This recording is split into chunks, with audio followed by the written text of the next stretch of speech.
Paul Fieg's a wimp, and Jared Leto feels like he's forced to play the next Joker. Welcome to Slanted Comics. This is a bi-weekly panel podcast type show. The idea is that we can give you a small condensed show on YouTube that gives you the same information as a podcast, and it looks like a panel because the panels look cool. So we're starting out with some Ghostbusters news. Have you guys seen Ghostbusters yet? Nope. Unfortunately, yes. Oh, well. Well, the director, Paul Fieg, he just recently came out saying that he will no longer be rebooting classic franchises. It was rumored for a while that he would be directing Back to the Future reboot, which people were not very happy about. And after seeing his... Well, yeah, that would be like trash. And after seeing what happened with Ghostbusters, getting mixed reviews by critics and not doing too well in the box office. Sony lost $75 million, so I don't think there's going to be any really coming back from that. They didn't even break even, did they? James, you saw the movie. Did you think the amount of criticism was necessary? Do you think that it really was not a great film, or do you think that there's actually sexism behind the thing? There's probably a little bit of sexism there, but it wasn't a good reboot of that franchise. Like, that franchise is so iconic, and it just didn't feel like a good reboot. It didn't do this the series justice at all. Men in Black, 21 Jump Street. For a while, it was rumored that there would be a crossover between the two franchises, considering they were made by the same studio and production team. But according to Jonah Hill, that's not happening. He was in an interview with Toronto Sun where he stated, "I doubt the movie will get made. They're trying to make all the deals, but it's kind of impossible with all the Men in Black stuff. The Jump Street films were so fun to make, and the whole joke of them was that they were making fun of remakes and sequels and reboots. And then now it's become a giant sequel reboot. It's almost what we were making fun of, and it's hard to maintain that joke when it's so high stakes." Well, did you end up seeing 22 Jump Street by any chance? Yes. You did. For those of you out there, it's not a spoiler, but at the end of the movie, they show credits for what would be multiple other movies, like them going to And they look amazing. I would want to see them. They look hilarious, but you can tell that it's a joke that they are not going to be making them, which is, it's fair. It would make sense for the box office for them to do it, but I don't think anyone creatively wants to do it, which I think is fair. But, what do you think, James? They can do it. It'd be funny, and they should do it. Everyone find the handles on Twitter and just annoy everyone who's involved with those movies. Our army of 30 people. Yes. Yeah, I would want to see that. I feel like it would just murder the box office. Oh yeah. It's like Ryan Reynolds trying to convince Fox to let him do Deadpool. That's basically what we're gonna do. We're gonna annoy them until they make it. Mm-hmm. Poster reference. Hey. So moving on to our next topic.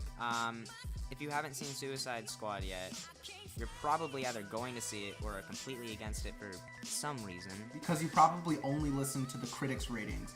And which you shouldn't do. Cough, Rotten Tomatoes, 26%. Right? It was 27%, and then I looked yesterday, and it went down to 27%.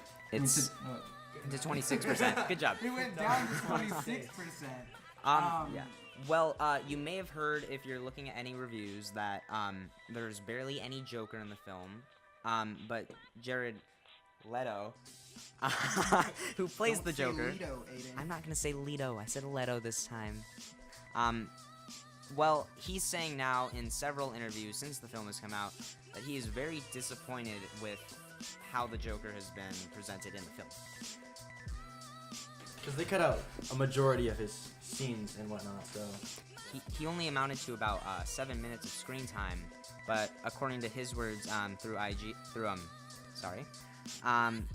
BBC, he said, "I think there's probably enough footage in this film for a Joker movie. If I were to die tomorrow, maybe the studio would roll something out." That sounds kind of like a cry for help, but I hope it's not, because he's amazing. But you can tell he's really upset about how it turned out. With IGN, he even stated, "There were so many scenes that got cut from the movie, I couldn't even start. There's so much that we shot that's not in the film." Which kind of implies what he was talking about with BBC Radio again. But we also Suicide Squad. We're gonna eventually be talking about it. Do you feel that he had enough screen time? No. I just don't think he had enough time. But hopefully they'll make like a BVS like Ultimate Edition thing and include his scenes, because I feel like it would have added more to the plot if they had his scenes, because I feel like he did a great job in the 7 minutes of screen time that he had. Yeah, it's like what I heard was the whole reason why they didn't have Jared Leto on screen more was that what they filmed was more of a backstory of Harley Quinn and the Joker and their abusive background. The relationship wasn't accurately presented in Suicide Squad. It's supposed to be kind of this messed up, abusive relationship, but they kind of just showed it as just a normal love story, kind of. Because if you look at the actual relationship from the comics, it's not really anything that you want. And then after watching the movie, if you go onto any social media site and you see, oh yeah, this relationship between the Joker and Harley Quinn are like goals, I want that. That's not really an accurate depiction of the relationship that I was kind of looking forward to. I mean, wait. But keep in mind, while we're saying all this about how Jared Leto feels, he's a method actor. He has never seen any film that he has acted in. So he's going completely off of what people have said. That doesn't mean he's wrong, but who knows? If he saw it, he might have had a different, a different view on like what it means. You're welcome for Thank you. Now, kind of keeping into DC-related news, there have been rumors for a while now that Wonder Woman has had some problems behind the scenes. Someone working at Warner Bros.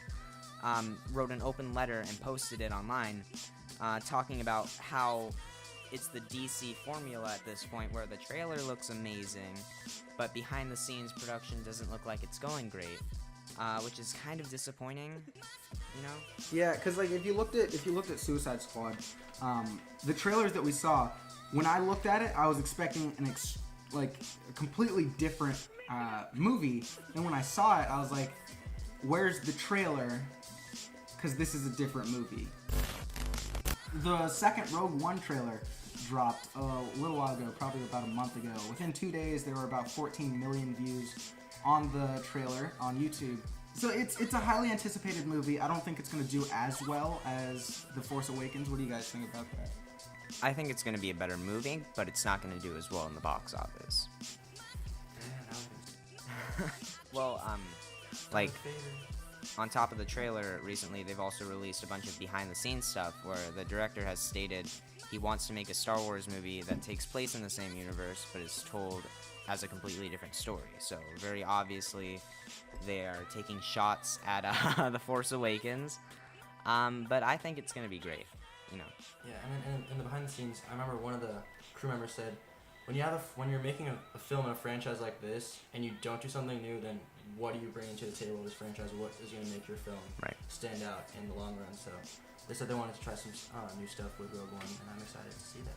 Right. I don't know. I feel like the story, just based off of the trailer, I feel like the story is going to be a little cliche. Just because it's like, yo, we gotta destroy this thing of mass destruction, or like build some team to take down this common enemy. To be fair, though, most blockbusters follow this formula now, which is pretty disappointing, but it makes money. Yeah.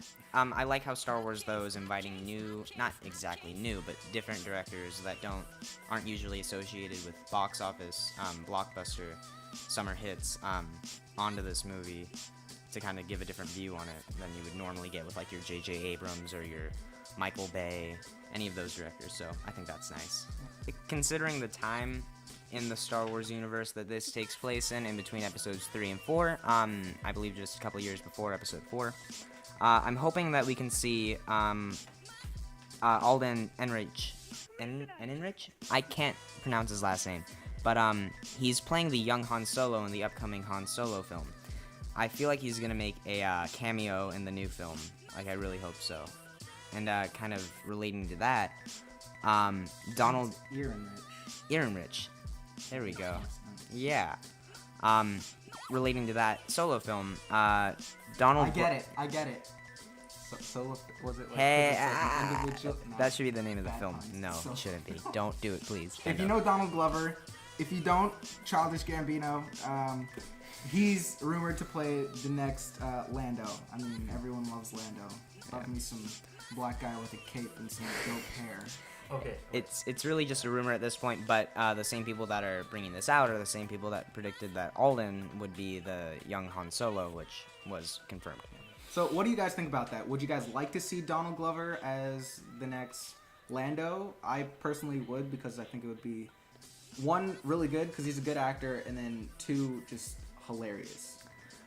I'm pretty sure this was confirmed by someone working on Rogue One, but I'm pretty sure the ending of Rogue One, this might be a spoiler, I don't know, but just the ending of Rogue One will have a shot of the beginning, like share the same I can't talk. It's this shot from the beginning of A New Hope. Yeah, So I know they said that's probably that's at Just the to end link of Rogue everything One. together. Yeah. Thanks for watching. Remember to subscribe. It's bi-weekly, Monday, Wednesdays, and Fridays. If you want to contact us, our names and Twitter handles are right down there. So yeah, we'll see you not tomorrow, but the day after. And then on Friday, I guess we'll see you another week after. I'm gonna find it.